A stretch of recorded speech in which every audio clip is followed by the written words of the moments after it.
Hi, I'm Steve Jones and I'm going to explain how to make an electromagnet. Well, first of all, why would we want to make one? Well, an electromagnet has advantages. It can be switched on and off, and that is why we would use an electromagnet rather than a permanent magnet.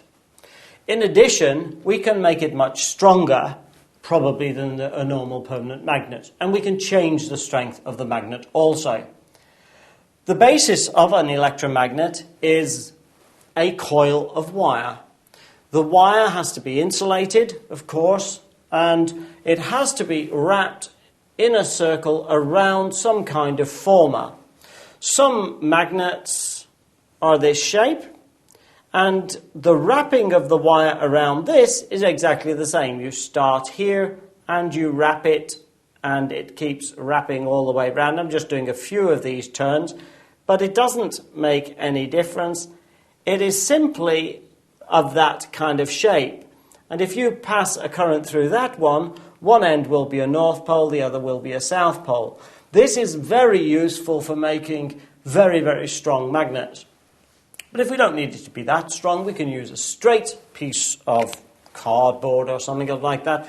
Wrap around your coil a couple of meters of single core wire, and then pass the current through. It will be magnetic.